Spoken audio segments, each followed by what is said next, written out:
Okay, hello everybody. Welcome to Mathematically Bent Theater. Thank you very much for coming.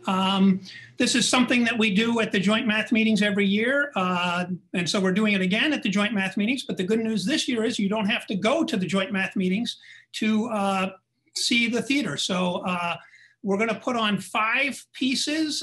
They're all relatively short. And so I hope that you enjoy it, and hopefully next year we'll be able to do it live at the joint math meetings. So I want to thank all of my actors who do a great job, and we're going to start off with the first piece in just a second right here.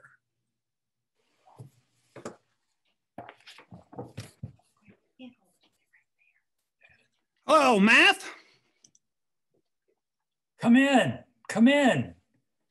It's great to see you, Algebra. It seems like forever since we Zoomed. You know, we love to see you here. How are those little CeeLo subgroups of yours? They're fine, but I'm not here for idle chit chat.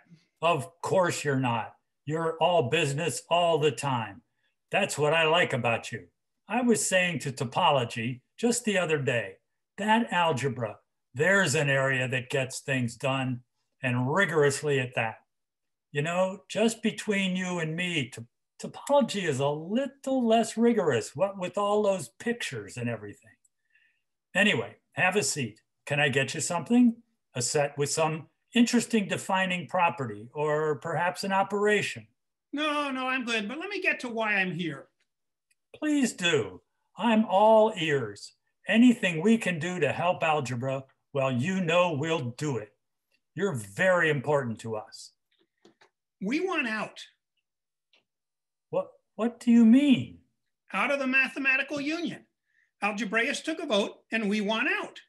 But we're not getting the resources we deserve. We're not getting the credit we deserve. We want out. Out? But how would you function on your own? You need the rest of us to give you meaning. Algebraic topology, algebraic number theory, algebraic geometry. Algebra is inextricably linked to the rest of math. We've made up our minds. I'm not here to discuss it. The vote's been taken. I'm just here to see how that split might be accomplished. Well, it's unprecedented. It is what it is. Well, then I guess if you want to talk about an exit strategy, let's talk about it. It might be helpful for you to see what it would mean. That's the idea.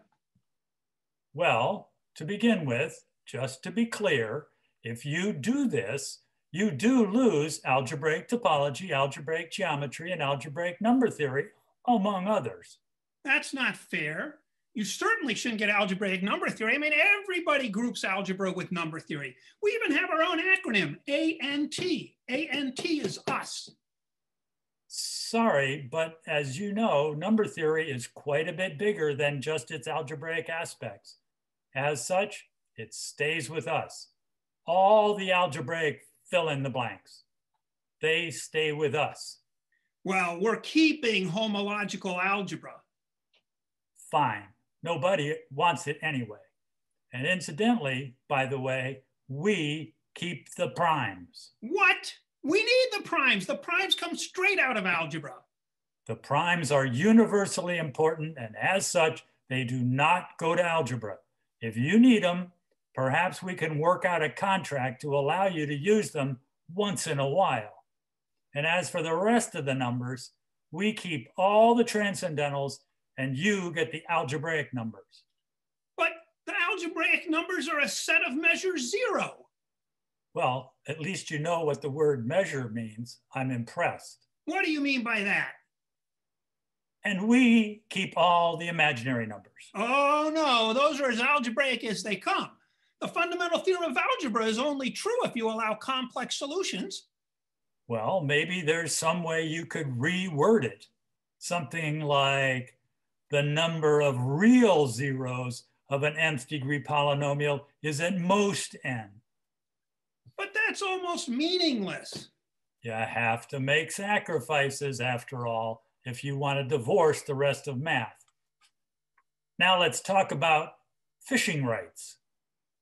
Fishing rights. Yes, that's where you have the right to fish for new results. Yeah, the mathematical seas are open to everyone. Actually, that's not true. You're limited to fishing within 100 miles of the coastline of algebra when no other coastline is closer. What does that mean? For places where the coastlines are closer together, we use a Voronoi diagram to determine where you can fish. I don't even know what that means. Well, it's a term from geometry. I know what a Voronoi diagram is. I just don't know what 100 miles from the coastline of algebra means. We'll make it clear the first time you fish in unauthorized waters. Now, on to energy supplies. We're reasonable, and we realize algebra cannot run without energy. So what does that mean? We will supply you with 1,000 gallons of coffee a week. That's ridiculous. That won't even cover the Algebrexit Michigan. You can try and find other sources. There's always tea and Coca-Cola. I hear chocolate has a bit of caffeine in it. You know, you're purposely trying to hamstring us. You want us to fail, so we'll regret leaving. You'll regret leaving no matter what. Now, on to grad students. What about them? Do you want some? Of course we want some. We get the same ones we used to get. I'm afraid not. Once we split, students applying for graduate school will have to apply to either math or algebra. They have to commit one way or the other while still undergraduates. That's not fair. Then students who haven't decided what field to study will have to go the math route because it's broader and they'll never get exposed to the upper levels of algebra. I think you're beginning to understand. And now about the breach of contract penalty. What? The compensatory damages for breach of contract. As I'm sure you're aware, when the original contract was signed, there was a penalty for early termination. I never signed any contract. No, you didn't. It was the Babylonians who signed the first contract in 1733 BC, re-signed in 830 by Al-Khwarizmi, and most recently by Descartes in 1637. But it's binding until the year 2200. So there's a penalty. What kind of penalty? Well, it's a lump sum payment of 10,000 theorems. What? Yes, and they have to be serious theorems. None of this piddly stuff. And none of them can be in algebra, since, as you know, algebra will no longer be part of math. How are algebraists supposed to come up with 10,000 theorems that are not in algebra? Well, I'm guessing the answer to that is the coffee. Figure 100 gallons of coffee per theorem. With 1,000 gallons per week we're providing, that would be 10 theorems a week. You should be done in 1,000 weeks. Why don't you come back then? But it's great to see you, algebra. Stop by anytime. We're always here for you.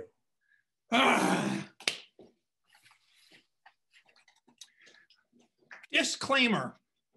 If algebra left mathematics, it would be a disaster, and homological algebra is a fascinating field. The end.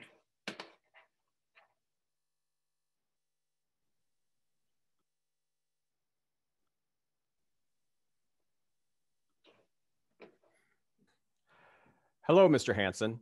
I've asked you to come before the board because there has been an accusation made against you, and we want to give you a chance to defend yourself.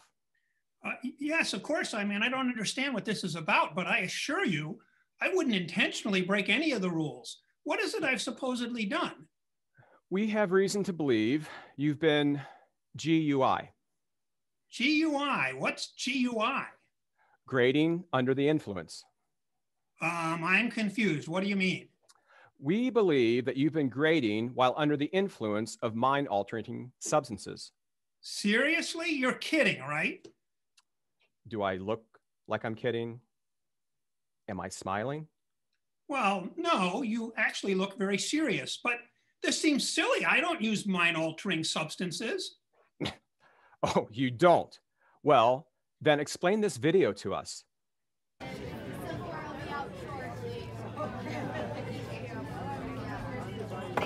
Thank you. Yeah, that was a cup of coffee. You do know that coffee contains caffeine, and caffeine is known to impact your brain function. Yes, it impacts your brain function. It makes your brain function more clearly. When you arrived at this institution of higher learning, you signed a contract. And in that contract, it was made very clear that you would not grade while under the influence of any substances that alter your ability to think. When I signed that, it didn't occur to me that you were referring to substances that can increase your ability to think. I assumed you meant like cocaine or LSD or something, illegal substances. Nowhere in the contract did it say that. Look, coffee helps me to stay awake when I'm grading. Have you ever graded? Do you know how tedious it is? Dr. Hansen, we asked the questions, not you. Look, everybody drinks coffee. It's an accepted behavior of our society. In many ways, it's a linchpin of our society. We are not just talking about coffee here. We're not? What else do you got me on? Tea? Well, actually, yes.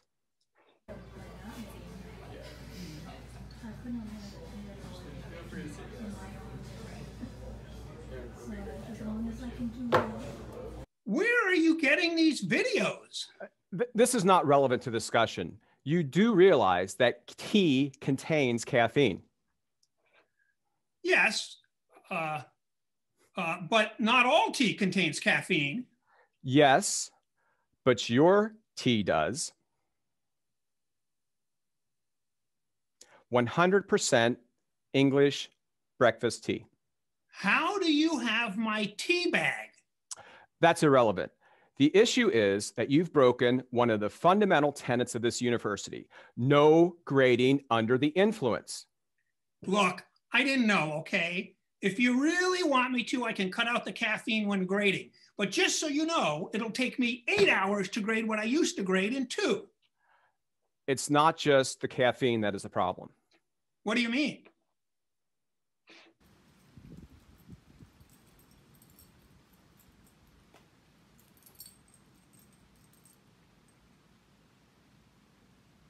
Okay, now I'm really disturbed. That was a 2nd-story window. We are not here to discuss our surveillance technologies. Okay, but come on. I mean, it was 1 glass of wine. I mean, sometimes I have 1 glass of wine to dull the pain of an entire evening of grading. It doesn't change any of the scores I dole out. So you are arguing that 1 glass of wine does not affect your grading? Yes, that's exactly what I'm arguing.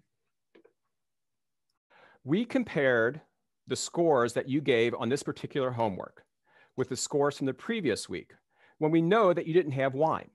And the scores under the influence of alcohol were significantly greater than the scores without alcohol, differing an average as much as 0.012.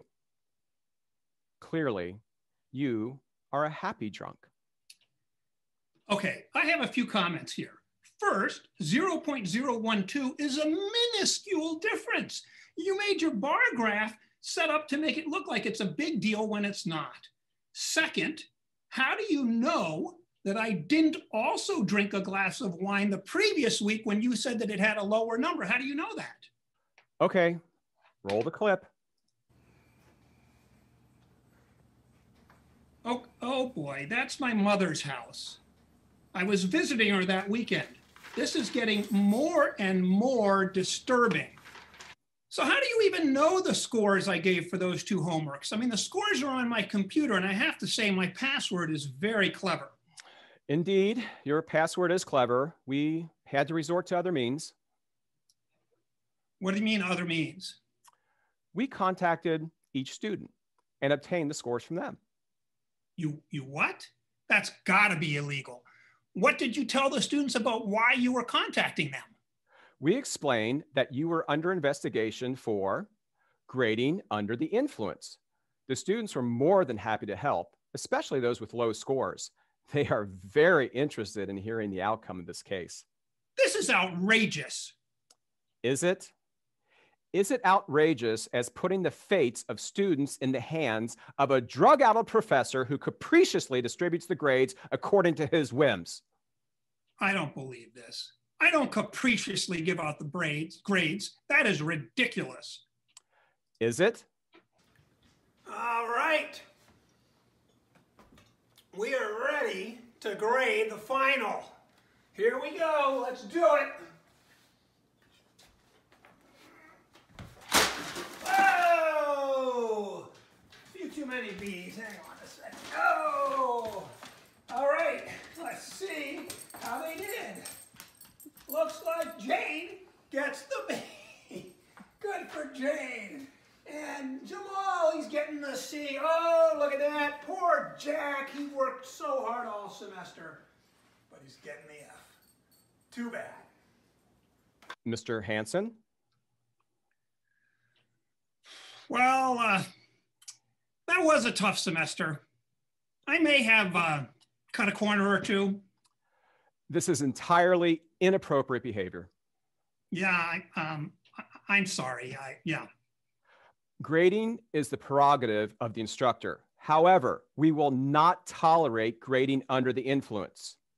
If you want to use your stare method for grading when sober, that's completely fine. But do not, I repeat, do not let us catch you with caffeine or alcohol in your system when doing so. Oh, okay, I can do that. And if you must use substances, keep it to cough syrup. That is not on our list of banned substances. Okay, all right. All right then. Good day, Mr. Hansen. Disclaimer. The students mentioned actually all received A's, and the participants of this theatrical piece do not under any circumstances support the use of mind-altering substances while grading. Grading should be enough of a delight on its own. The end.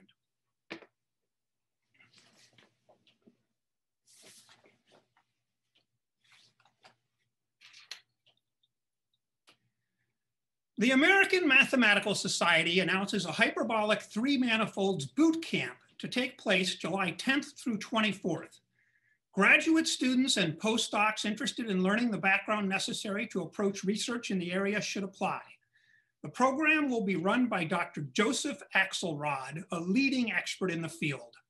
Funding is available from the National Science Foundation.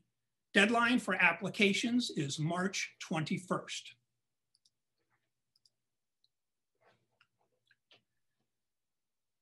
All right, you maggots, line up. Excuse me? You heard me, you sorry excuse for a grad student. Line up. I'm not a grad student. I'm a postdoc. Fooled me. Now get in line with the rest of these knock-kneed, know-nothing nitwits. Don't make me blow this whistle. You do not want me to blow this whistle. You can't talk to us like that. And what do we have here? What? Don't you speak English? I said, what do we have here? I'm a grad student in low-dimensional topology at Princeton. Oh, Princeton. Well, excuse me. I didn't realize that there was anyone here from such a prestigious school. You will have to accept my apology. I don't know what I was thinking. Oh, that's okay. Is it? Is it okay with you? And is it okay with you that I insulted this postdoc? Well, yes, if you are apologizing. Is that what you're doing? Is that what you think I should be doing, maggot? What? I asked you a question, maggot. Please don't call me maggot. Oh, I'm sorry. Are you not a maggot? I was confused because you look like a maggot and you definitely act like a maggot. So I thought you were a maggot. What year of grad school are you in at Princeton University, maggot? It's my second year. Well, goodness gracious, a second-year grad student. And here you are already at boot camp. Very impressive.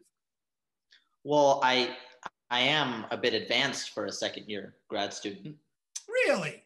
Well, then you can help me out. You can help all of us out. What's the hyperbolic volume of 2/7 surgery on the 816 knot? What? Do you have wax in your ears or a bedpan for a brain? What is the hyperbolic volume of 2-7 surgery on the 8-16 knot? I don't know. Do you know the hyperbolic volume of any hyperbolic three manifold? There are an infinity of choices. No, I don't. I don't even know what the question means. Really? But you're going to Princeton, a very good school. What happened? Did your mommy and daddy get you in? Did they say, don't worry, son, even if you are a complete mathematical illiterate, we'll get you in? Did they endow a named bathroom and the development office made a call to the department chair?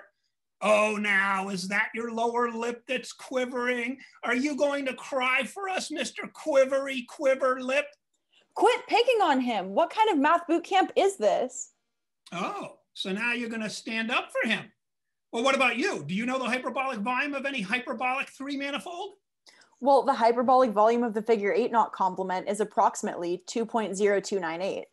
Well, would you look at that?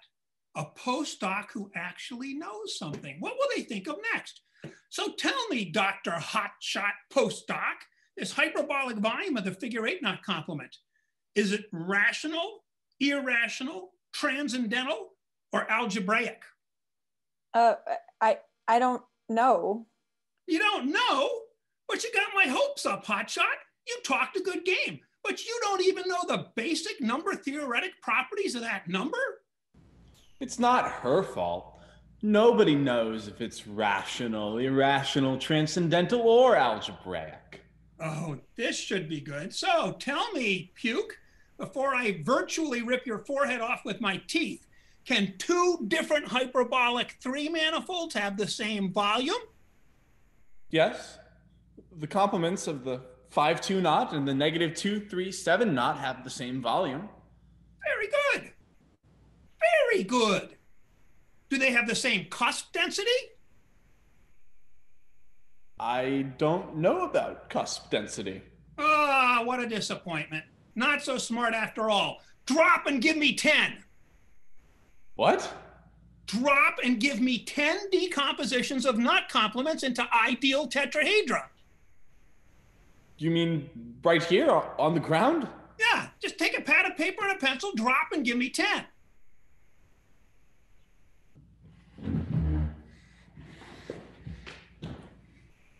Is this for real? Like, is this some joke? How can you humiliate him like this?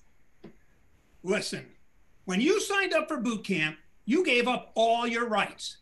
You came here a bunch of snot-nosed, low-dimensional wannabes, no prospects and no future. And my job is to turn you into mathematical soldiers, to teach you how to be tough, how not to give up, how not to surrender no matter what the odds. So when that conjecture beats you down and robs you of all your self-respect and makes you feel like a worthless worm, like you couldn't prove that 1 + 1 = 2, well, then that's when the training kicks in. And you realize whatever that conjecture has done to you and will do to you, it can't be any worse than what I'm going to do to you over the next 2 weeks. So when that conjecture, convinced that you're beaten and laughing, turns its back on you, that's when you rise up, you sneak up behind it and you smite it down. And then and only then will you be triumphant. Oh, well, that makes sense. Yeah, I get it. This is what I was hoping for. Please, continue. I am a maggot. You are. Disclaimer. This theatrical presentation is not meant to condone the humiliation of students and postdocs. Everyone in mathematics should be treated with respect. The end.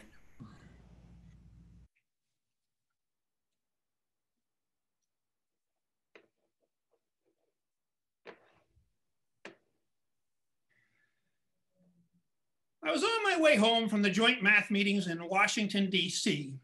Having spent the last 4 hours in the terminal, I was relieved to finally be on my very short connecting flight. I settled into my seat by the window, pulled some work out of my briefcase, slid it into the pocket in the seat in front of me, then I buckled in for the short flight. Out the window, I watched the baggage handlers loading bags onto the conveyor belt and then turned to realize that someone had joined me in the seat next to mine. I nodded a greeting and then immediately pulled my papers out of the pocket to discourage any attempts at conversation.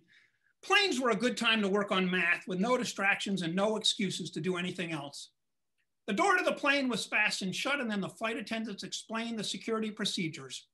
As the plane rolled down away from the gate and taxied to the runway, I was careful not to look up from my work. The plane rumbled down the runway and then took off, gaining altitude fast. I was deeply engrossed in a particular calculation when the woman first spoke. You're working on mathematics. Yeah, that's right. Number theory, by the look of it. Actually, yes. Are you a mathematician? Hardly. I just find it interesting. I dabble in it once in a while. Oh, okay. Well, that's nice. I noticed that you wrote down RH.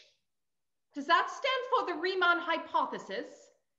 Well, yes, in fact, it does. Are you trying to prove it? Oh, God, no. I'm just writing a paper where we prove various results, assuming it's true. Well, why not just prove it so you don't have to assume that it's true? Sorry, I'm not laughing at you. It's just that the Riemann hypothesis has been around for over 150 years. The greatest minds of mathematics have tried to prove it and failed. It's, shall we say, extremely difficult. Proving a particular function has all non-trivial roots lying on a single line in the complex plane doesn't sound so difficult. So you know about the Riemann hypothesis? Yes, I'm aware of it. Well, then you probably know it's the most famous open problem in all of mathematics. I'm not much for knowing what's famous and what's not. It just doesn't seem that proving such a fact should be so hard. Really? Not so hard. Have you ever tried to prove it? No, but it seems that Jensen polynomials of the Riemann zeta function should be relevant. If you prove they have only real roots, wouldn't that be enough? Well, I mean, yes, that's true. But people have known that for 90 years. Now, where did you study mathematics? You must have a PhD. Oh, I've never studied mathematics. I just enjoy reading about it. It's so abstract, you know, life of the mind and all. Well, anyway, the approach you're suggesting has been tried before. And although recently it was proved that all but finitely many of the polynomials of each degree have only real roots, there just doesn't seem to be any way to finish it off. Couldn't you convolute the remaining polynomials and extract a higher level symmetric copolynomial? And what would the point of that be? The resulting polynomials would now fall into the set of the polynomials which we already knew had real roots, meaning the original polynomials had real roots as well. I don't know. I mean, I guess you could try it. But, you know, I mean, I'm sure many others have tried it. And given that they haven't claimed a solution, it must not work. Well, if others have tried it, I think they would have assumed a Lenoir convolution, whereas what's needed is a Kawuchi convolution. Young man, are you all right? I feel like you may have just told me how to solve the Riemann hypothesis. Have I? That's nice. No, you don't understand. I think your method will work. I think you have just solved the biggest open problem in all of mathematics. Oh, well then. No, you don't get it. You have to publish this. This is huge. No, I don't have time to write things up. But if you've solved the biggest open problem in math, you have to write it up. It's too important. This is the biggest advance of the century. Oh dear, writing is no fun at all. Why don't you write it up? Me write it up? You mean I would write it up and we'd be co-authors? No, I don't want to be co-authors. You can be the sole author. Oh, the plane is down. But I didn't come up with the idea. It's your idea. Oh, I just threw a few words that sound good together. You'll have to do the hard work of proving that it all works. Well, here we are. Nice to have met you. Wait. What's your name? I can't take this result and not give you credit. Of course you can. Certainly all the others have done so, with my blessing. The others? Yes, you know, eventual Fields medalists, Nobel Prize winners, and the like. All very nice people. Many with similar interests of my own. What? You're saying that? Very nice to meet you, young man. Good luck and goodbye. As I struggled to grab my papers and bag, she disappeared down the aisle. Disclaimer. The Fields medalists and Nobel Prize winners are brilliant people who worked very hard. They are eminently deserving of their accolades. The end.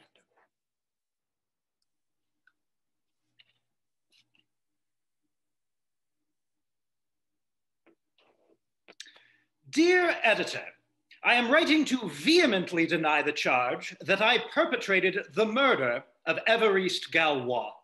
That these charges would be leveled at me with so little evidence speaks either to the ineptitude of your reporters or to their blatant willingness to disregard the facts when bribed to do so. The claim that I wished Galois dead because his work thwarted my own research is pure fabrication. I have never needed to solve, nor do I see a need in the near future to solve, a quintic equation by radicals. And even if I do need to solve a quintic, I will be more than happy with numerical solutions to 10 decimal places. I cannot conceive of a situation where I would need more decimal places, but if that occurs, I can obtain them to as many decimal places as necessary. Thanks to Isaac Newton. The fact of the matter is, my work does not overlap in any way with the work of Galois. I do not split fields or construct polygons with straight edge and compass or square circles. I am a low-dimensional topologist who works mostly with Mobius bands. As such, I have no use for the Galois machinery. That I would shoot him in a duel also stretches credulity, since both of my arms were broken in a dispute over the 112th digit of pi. I would have had great difficulty in holding a pistol. Furthermore, I am terrified of firearms and restrict myself to duels with rapiers. That he was attempting to prevent my marriage to his sister and that I ended his life in order to further my goals in this direction is also patently false. I have never had any romantic interest in his sister. In fact, we have never met, nor have we even been in the same room at the same time. I did not carry on a correspondence with her for 13 years, as was posited in your article, and I do not correspond with anyone other than my mother. And that correspondence is sporadic at best. And finally, I must point out that Galois expired on May 31st, 1832.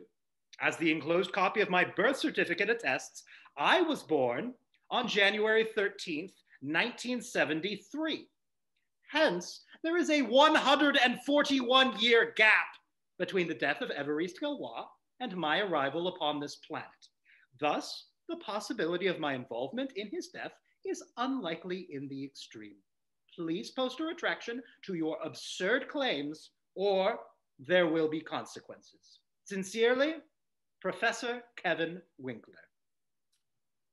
Dear Mr. Winkler, as is often the case, the person who most vehemently denies their involvement in a crime is in fact the perpetrator.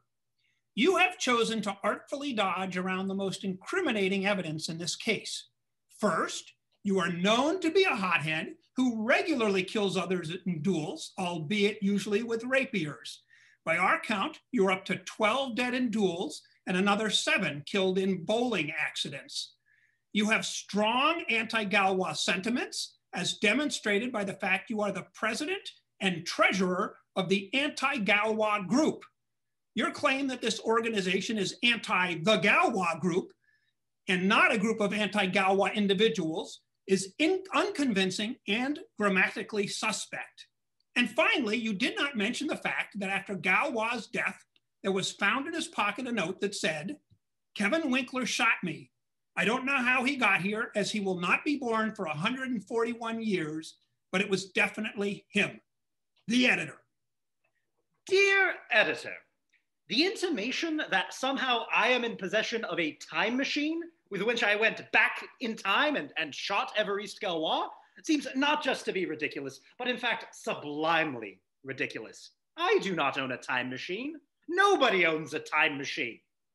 And even if I did own a time machine, do you really think that I would use it to go back in time to kill Évariste Galois?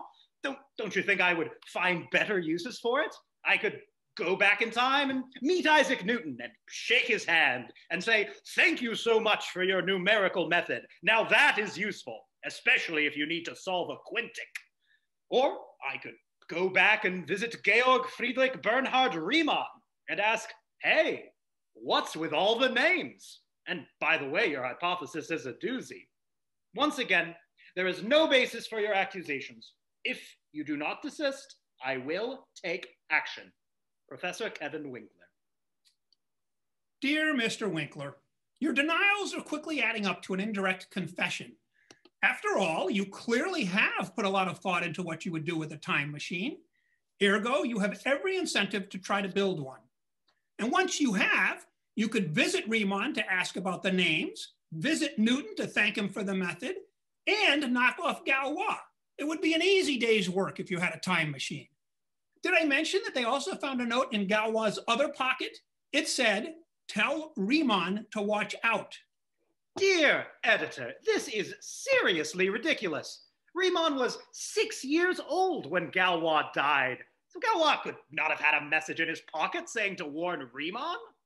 Mr. Winkler, you didn't let me finish. The rest of the message said, "Don't warn Riemann now, he is only 6. Wait until he is in his 40s and can appreciate the warning. Then warn him." Winkler seems upset about the unusual number of names, whatever that means. Dear editor, okay, this has gone far enough. Do you not realize that if I did have possession of a time machine, I could go back and convince your father to have a vasectomy? Then you would never have existed, and these ridiculous accusations would disappear, poof, just like that. Dear Mr. Winkler, there are many things you could do with a time machine, and it seems clear you've thought of quite a few. But you don't know my father. He's the last person on earth who is going to allow a complete stranger to talk him into a vasectomy. You would need, you'd need like $1 million to convince him. Dear editor, $1 million? Dear Winkler, yes, that's what I said. Why?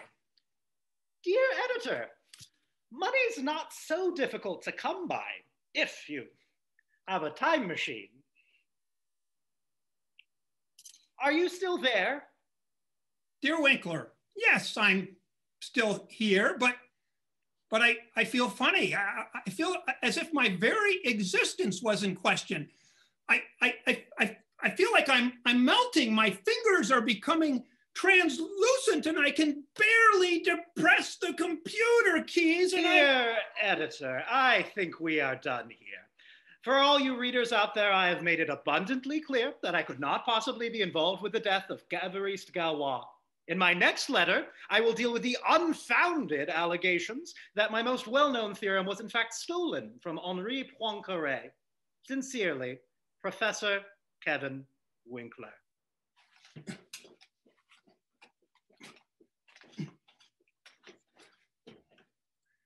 Disclaimer. There is absolutely no evidence supporting the claim that Évariste Galois was killed by a time traveler. Well, none other than the notes he left. Okay, everybody, thanks very much for coming to this show. If we could we have all of our performers unmute themselves? And I just want to thank them for all the hard work they did to put on this show. I hope you all enjoyed it. I don't think there's any way that you can clap, so we'll just say thank you very, very much for listening. And yeah, I want to clap for all my performers. They did great. You guys did great. That was wonderful. And we are hoping to come back live next year for the Seattle JMM next January. And I hope to see some of you there. But thank you very much for coming. And thanks to Patrick for helping to put this on as well. Thanks, everybody. Bye. Bye.